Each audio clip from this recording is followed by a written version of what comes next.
La Côte d'Ivoire a désormais sa première unité de soins mère à Kangourou. Elle va améliorer la qualité de la prise en charge des prématurés. Et puis au Nigeria, plus de 72 millions d'électeurs choisissent parmi 73 candidats en lice pour prendre la tête de la première économie d'Afrique. Reportées d'une semaine, les élections générales ont commencé dès l'aube. Bonsoir et bienvenue dans le 19h. Des bébés blottis dans le sang maternel, des bébés prématurés qui seront protégés jusqu'à ce qu'ils soient forts physiquement et capables d'affronter naturellement la vie. Les mamans et leurs bébés prématurés sont aidés en cela par l'unité de soins mère à Kangourou du CHU de Trècheville. La mise en place de cette unité a coûté 70 millions de francs CFA. Découvrons cette unité dans ce reportage de Dangui Dangui. Des enfants nés avant terme, plus connus sous le nom de prématurés, accrochés à leur mère à la manière des kangourous. Nous sommes à la première unité de soins mère kangourou de Côte d'Ivoire, la première du genre en Afrique de l'Ouest. Une technique de prise en charge des prématurés bien accueillie par les nourrices et aussi très efficace selon le personnel. Ils étaient tout petits, on avait peur de les porter, on ne savait pas comment les attraper. Donc, arrivé à l'hôpital, les sages-femmes nous ont encadré, comment attraper les bébés, comment les nourrir. Donc, au fil du temps, nous sommes habitués maintenant. Je pense que cette méthode est une manière spécifique pour le bébé, d'abord, de prendre la chaleur de sa maman avec un contact peau à peau. C'est une méthode qui marche à 100%. Il suffit que la mère soit disponible. Et en dehors de la maman, si on n'a pas la maman, on peut utiliser la tante, la grand-mère, ça dépendra de la personne disponible. Totalement gratuit. C'est juste la disponibilité de la maman. Logée au sein du service de pédiatrie du CHU de Trècheville, cette unité de SMK ou soins de mère kangourou vient s'ajouter au dispositif de prise en charge des prématurés au moyen des couveuses. La méthode de soins kangourou est une méthode qui a été découverte en Colombie, qui date quand même des années 1980. Et on parle toujours de la couveuse. Mais la méthode de soins kangourou vient en relais à cette couveuse-là. Voilà. C'est vrai qu'il y a des avantages à prendre l'enfant en charge en couveuse. Les avantages, c'est surtout la surveillance avec les scopes ou les moniteurs multiparamétriques. Mais en dehors de cela, lorsque le nouveau-né prématuré est stable, voilà, parce qu'il y a des critères pour mettre le nouveau-né prématuré en méthode de soins kangourou permanent. Lorsque ce nouveau-né prématuré remplit ces conditions de mise en soins kangourou permanent, voilà, les mères commencent à prendre le relais. L'inauguration de cette unité de soins mère kangourou de la Côte d'Ivoire a fait l'objet d'une cérémonie à la mesure des enjeux que représente la prise en charge efficace des nouveau-nés de faible poids de naissance. Nous avons ici un centre qui a une opportunité unique pour des prématurés d'espérer vivre, d'espérer entrer dans la vie, puisque ce centre réunit les conditions pour les prématurés, tant en termes de technique de sauvegarde du nouveau-né, techniques modernes combinées aux méthodes traditionnelles, la chaleur humaine, mais également dans un système de gratuité totale. La réhabilitation des locaux qui abritent l'unité de soins mère kangourou, leur équipement et la formation du personnel ont été pilotés par l'UNICEF et financés par la France à hauteur de 70 millions de nos francs. Les locaux de la sous-préfecture de Kofi à Moncro, dans le département de Prokro, sont fortement dégradés. C'est dans le centre du pays. Les bâtiments tombent en ruine, les murs sont fissurés et défraîchis. Une résidence également ravagée par un incendie, une situation qui amène le sous-préfet à tirer la sonnette d'alarme. Bakar Silla et Kader Sogodo. Kofi à Moncro, dans le département de Prokro. Un incendie est venu donner un coup de massue au bon fonctionnement de la sous-préfecture. La résidence de l'administrateur civil de la localité est partie en fumée. Dans la nuit du 24 au 25 décembre 2018, un incendie s'est déclenché pour mettre en ruine tout le bâtiment servant de résidence au sous-préfet. Ajoutez à ce triste tableau la dégradation avancée des bureaux. Tôles perforées, carreaux manquants par endroits, murs fissurés. Les herbes sont désormais maîtres des lieux. Kofi à Moncro a reculé. Les locaux de la sous-préfecture sont hors d'usage. Ce bâtiment, c'est un bâtiment du privé. C'est pour un privé, tout comme la résidence qui appartient à un privé. Malheureusement, il n'a pas fait l'objet d'entretien. C'est de façon dévouée que le personnel travaille ici. Une situation qui amène la population de cette localité à parcourir une dizaine de kilomètres pour se faire établir un document administratif. Notre problème, c'est la résidence du sous-préfet. Mais aujourd'hui, sa résidence n'a plus feu. On a tous les 1000 problèmes. Depuis que la maison du sous-préfet a pris feu, le sous-préfet réside maintenant à Abidjan. Bon, on a des difficultés pour pouvoir avoir établi nos papiers. Bon, quelquefois, il y a les agents de la sous-préfecture qui le font, mais il faut aller à 43 km de Kofi Amonkoro. Vraiment, ça nous fait trop de tort. C'est donc avec les yeux tournés vers l'État que la population de Kofi Amonkoro prie pour que quelque chose soit fait. Et puis de nombreuses veuves peinent à subvenir aux besoins de leurs enfants. Seules, sans ressources, elles comptent sur la Providence, cette Providence qui a su diriger vers elles des ONG, notamment l'ONG Conférence internationale des foyers africains, qui vole au secours des veuves de la commune de Port-Bouët en leur faisant des dons et en leur offrant aussi des repas. Le reportage de Doua Delazer. Au marché de Dabou, Baraki Sakone vend du poisson frais. Un commerce qu'elle exerce depuis 14 ans pour s'occuper de ses enfants après le décès de son mari. Je prends poisson dans la main des Libanais, ils me livrent ça crédit, c'est fini. Je fais compte à eux. Donc c'est dans ça qu'ils me débrouillent un peu avec mes enfants. En tout cas, c'est les Libanais même qui me sauvent. Je n'ai pas autre soutien. Difficile pour Barakissa de joindre les deux bouts dans cette situation de veuvage à chaque rentrée scolaire. Cette année même, ma deuxième fille n'a pas pu aller. Parce qu'elle a échoué son bac plusieurs fois, donc je n'ai pas eu l'argent pour la mettre à l'école cette année-là. Il y a 5 enfants. Le fils a eu son bac. Il n'y a pas l'argent pour passer le concours. Des milliers de femmes veuves en Côte d'Ivoire vivent dans cette précarité. Elles ont du mal à s'occuper de leurs enfants, faute de moyens financiers. Pour leur venir en aide, l'ONG SIFA, Conférence internationale des foyers africains, entreprend plusieurs actions de solidarité. En plus d'apporter des vivres et des moyens financiers aux veuves pour entreprendre de petits commerces, la CIFA a pris sur elle toute l'année 2018 nourrir les veuves et les orphelins au sein de son siège à Port-Bouët au quartier Vanou. Laissez-moi vous dire que la faim peut pousser la petite fille de 16 ans à se livrer à un malhonnête à cause d'attaquer 100 francs poisson sans francs. Le petit qui devient brouteur, chaque midi il n'y a rien, l'enfant remarque ça.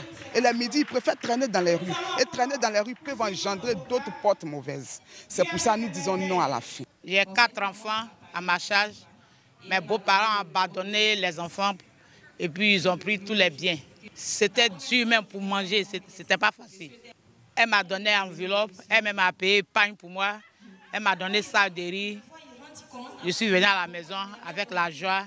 Ils m'ont soutenu. Vraiment, ça m'a fait du bien. Des dîners galas sont organisés régulièrement par l'ONG SIFA en vue d'offrir des repas et des dons en nature comme en espèces aux femmes veuves de Côte d'Ivoire. Une action qui ne laisse pas indifférents certains opérateurs économiques. Nous avons décidé d'accompagner cette dame qui se bat depuis quelques années seule.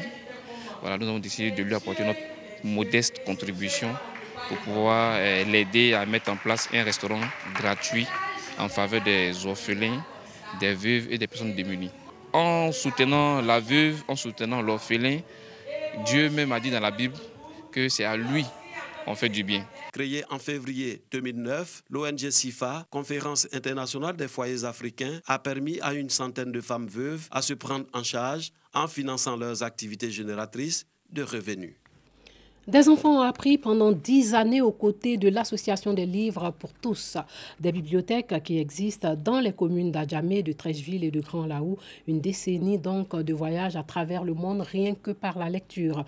Toute chose qui a aussi permis de maximiser les connaissances des enfants en enrichissant leur vocabulaire et en leur permettant de parfaire leur orthographe et leur grammaire. Nous Sangaré était à la bibliothèque du Centre social d'Adjamé pour le lancement de ces activités. Kamate, 6 ans, élève en classe de CP1, est un abonné de la bibliothèque d'Adjamé. Inscrite dans cette bibliothèque depuis l'âge de 4 ans, pendant ses jours de repos, le rituel est le même. Elle s'y rend pour approfondir ses connaissances en lisant. Elle attend, petit point, au revoir. Outil d'éducation, de formation et socle du savoir, le livre est indispensable dans le développement personnel des enfants. Poème, livre, livre, livre, livre, livre, livre. Tel est ce poisson que tu portes. Sans toi, je ne saurais que faire. Tu es mon meilleur ami, parce que tu ne m'abandonnes jamais. Tu es toujours présent dans ma vie, des moments de joie et de peine. Tu es le seul remède qui guérit tout mal. Oh livre, tu resteras pour moi un ami fidèle. D'après l'hôtel, je vous remercie. Je fus motivée par mon papa qui, à l'époque, passait devant le bâtiment et s'est rendu compte qu'ici, il y avait une bibliothèque. Donc tout naturellement, avec sa curiosité, il est monté, il a pris les renseignements et m'a directement inscrit.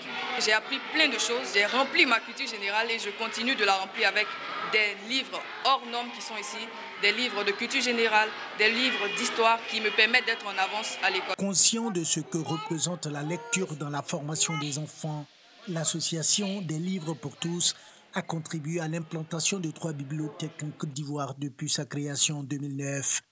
10 ans après, l'heure est au bilan. Je ne regrette rien, surtout quand je vois tous ces enfants qui sont intelligents, qui s'expriment bien et qui ont poursuivi leur cursus scolaire. Ils sont aujourd'hui en A, qui sont à l'université, qui reviennent toujours et on est assez fiers et le but c'est de continuer, c'est d'en ouvrir d'autres partout en Côte d'Ivoire. Ça fait plus de 5000 enfants qui ont passé dans cette bibliothèque à Djamé. Et pour toute notre bibliothèque, il y a plus de 10 000 enfants qui ont passé pendant ces 10 ans à la bibliothèque, dans nos bibliothèques. L'Association des livres pour tous est une organisation dont le but est d'œuvrer à la lutte contre l'illettrisme à travers la promotion de la lecture. Elle entend dans les prochaines années implanter des bibliothèques dans les grandes villes du pays, car pour elle, les bibliothèques constituent un lieu d'expression, de socialisation, d'échange et de partage de connaissances des enfants. Triple scrutin aujourd'hui au Nigeria. 72 millions d'électeurs sur les 84 millions recensés élisent les membres du Sénat, de la Chambre des représentants et leur président. 73 candidats sont en lice, parmi eux le chef de l'État sortant, Muhammadu Buhari, et son challenger, Atiku Abubakar. Plus de 72 millions d'électeurs nigériens élisent aujourd'hui leur président pour le premier tour dans près de 120 000 bureaux de vote. Les électeurs devront choisir parmi un nombre record de 73 candidats en lice pour prendre la tête de la première économie d'Afrique et premier exportateur de pétrole du continent. Tous les regards sont en réalité tournés vers le président Muhammadu Buhari du Congrès des progressistes, APC, en lice pour un second mandat, et son principal rival du Parti populaire démocratique, PDP, Atiku Abubakar. C'est un défi logistique et sécuritaire colossal d'organiser un tel scrutin si l'on prend en considération le manque d'infrastructures, d'électricité ou la météo, a expliqué Mahmoud Yakoubou pour justifier sa décision de reporter le scrutin. L'inspecteur général de la police, Mohamed Adamou, a affirmé qu'une sécurité maximale avant, pendant et après le vote était garantie pour les électeurs, les observateurs, le personnel de l'INEC, mais aussi pour le matériel électoral. Le vainqueur devra réparer une économie cassée qui ne parvient toujours pas à se relever de la récession de 2016-2017. Pour être élu dès le premier tour, le vainqueur devra obtenir, outre la majorité des suffrages exprimés, au moins 25% des voix dans les 2/3 des 36 États de la fédération auxquels s'ajoute le territoire de la capitale fédérale, Abuja. Sinon, un second tour aura lieu dans une semaine. Aucune date n'a été donnée pour les résultats, mais ils sont annoncés en général dans les 48 heures suivant le scrutin. Et pour finir, les pêcheurs sénégalais reviennent dans les eaux mauritaniennes après des années de tension avec les gardes-côtes mauritaniennes grâce à l'entrée en vigueur d'un accord négocié entre Dakar et Nouakchott. Le récit de Dangui Dangui. Le port de Nouakchott leur ouvre les bras. Ces pêcheurs sénégalais sont à nouveau les bienvenus dans les eaux mauritaniennes après plus de 2 ans de tension entre les deux pays. Un soulagement car la raréfaction du poisson dans les eaux sénégalaises oblige les pêcheurs à jeter leurs filets dans les eaux de leurs voisins du Nord. Auparavant, on pêchait illégalement dans les eaux mauritaniennes.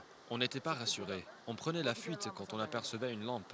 Dieu merci, maintenant, un accord existe. Les relations s'étaient crispées avec la Mauritanie, car les pêcheurs sénégalais refusaient de se faire immatriculer ou de débarquer une partie de leur capture sur les côtes du pays. L'an dernier, l'un d'eux a été tué par les gardes de côte. Désormais, 400 pirogues sénégalaises sont à nouveau autorisées à opérer au large, moyennant des taxes et un quota de la capture réservé au marché local. Les quantités vont augmenter, tout le monde va en bénéficier. Le petit artisan qui ne pouvait avoir que 50 kilos de poissons par jour en aura 100. Les sociétés qui traitaient passeront de 1 à 2 ou 3 tonnes. L'État va en profiter. Au lieu de 5 containers, on paiera pour exporter 10 containers. Le bénéfice est général. Le retour du Sénégal va permettre de diminuer le prix du poisson sur les marchés locaux et redynamiser le secteur de la pêche qui n'a pas toujours été un secteur prisé par les Mauritaniens. Il y a ici en Nouakchott 52 sociétés qui ne travaillaient pas avant. Ils travaillaient à 10%, à 20% de capacité. Maintenant, ils vont travailler à 80% et ils vont augmenter l'emploi. Yaya espère aussi que le quota destiné au marché local augmentera pour répondre à la demande. L'entente cordiale est donc de retour entre les deux pays. Mais l'issue de la présidentielle sénégalaise pourrait changer la donne. Plusieurs candidats souhaitent renégocier l'accord s'ils sont élus. C'est sur ces images que s'achève ce journal. Portez-vous bien.